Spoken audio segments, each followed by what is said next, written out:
Hello friends, Takhil Gaming Cell namuka hanna mayam boiga channel chida taram na uksari ngasi seno wo video puna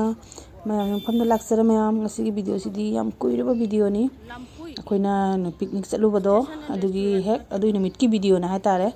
ado picnic ki video de ne tongan thangat khre ado adui ki numit tu gai picnic saba loiraga ne akoi adugi hek manak to khumulung park to adugi koiru ba adugi park to gi video de ni mayam yam thajadana yam fajaram ba haitare yamna aidi angak poi khare अखोगी town मनुंग द भावने अदु फजबा park लेते high जाय याम फजना तौ याम area दे याम चावना याम फजे हाय तारे कनो अदु यम दसी मयाम कोई पिकिंग चटनी न बसिंग दुगा नि पा सिंग दि मोदी चटलु रे हाने मोदी चटरे अदु अखोगी नरतुगा मनि न सु मोजी मोराने ने मोदी ले हौरे अदु अखोई खरा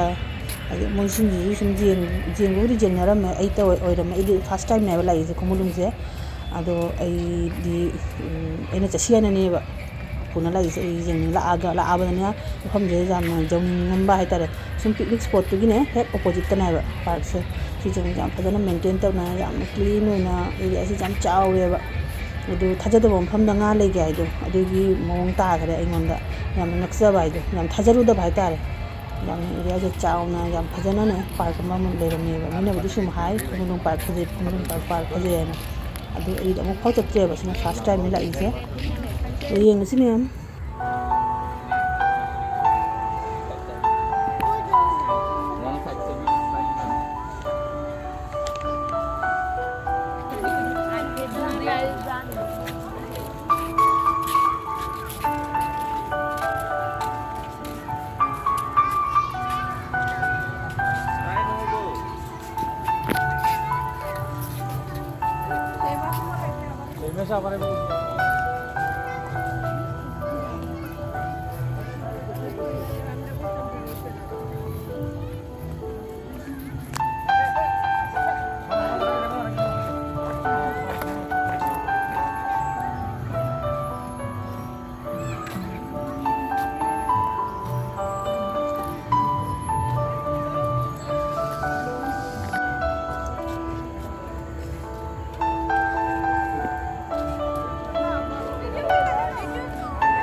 एरिया से जम चावरे मफम जे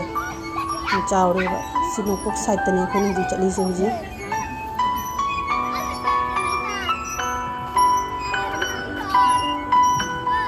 जोली एरिया से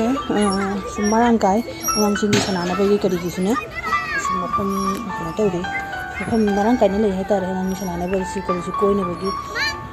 sum lei mayam do jeng si mathang area se khang de loina koi bangam de ngam de hang de area se chawre ba khoi de han bagi matam se jawre ba ni ne de jeng si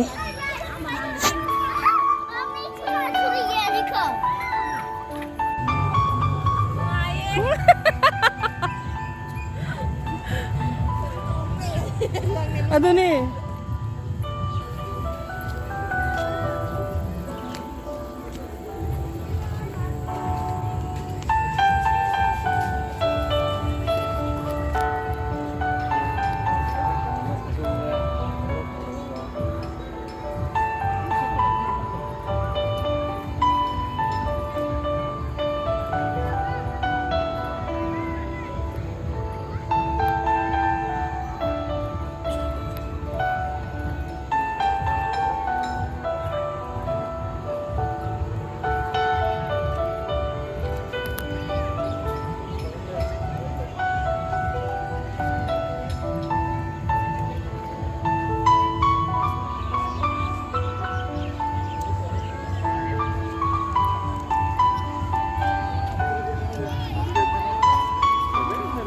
ngasi akhoni na basante akhoni na tekharam rakhang di khumulung park ki jula je oi khara in be around hai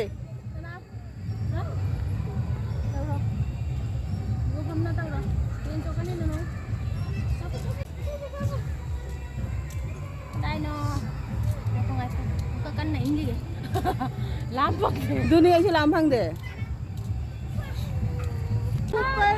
anh không ngờ đâu nga hon cha sana jula juli du re chala ge manung de te phaje ai je nga bai du ni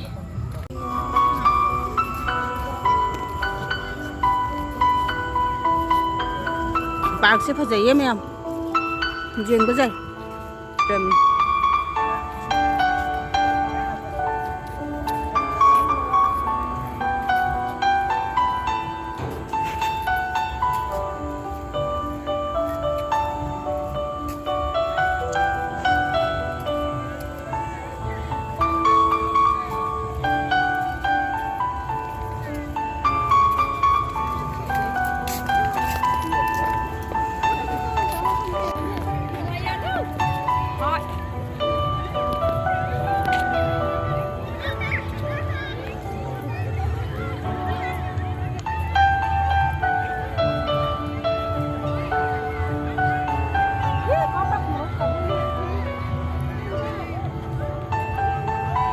middle area da la es maya ini ba park ki center hai tare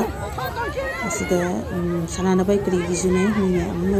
me am su tilam sanana bai ang sini kri gi me am le ram sida jinsi mathang mathang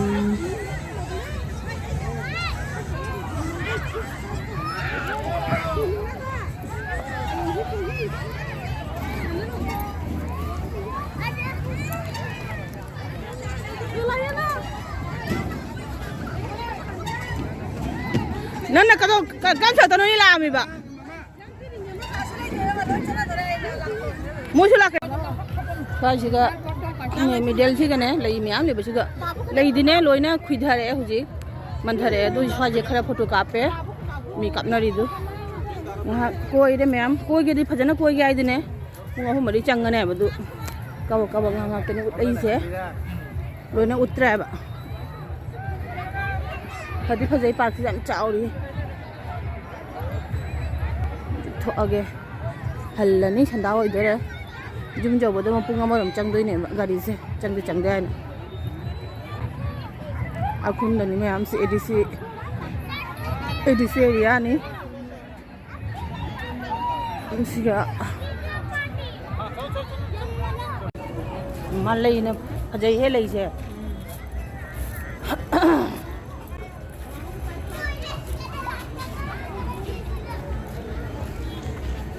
cái tàu manung da leiba kanu bu parsing du sumanu phajadi sumanu bu saw de ba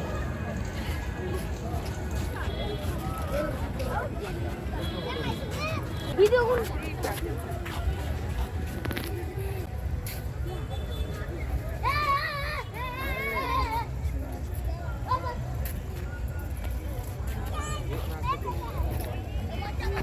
ना आपका भी उससे ना सुधार दिख जाए बस lai nga tani bo ना को yang dia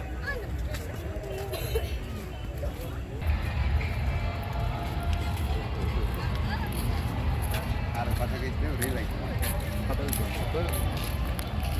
namayam ai video su matang chide lo shanjarage ai video se nungai biradi like share amasung comments to biramo phaja ba ano boy bi bata di ai channel sida subscribe to biramo next video dam kaunarasi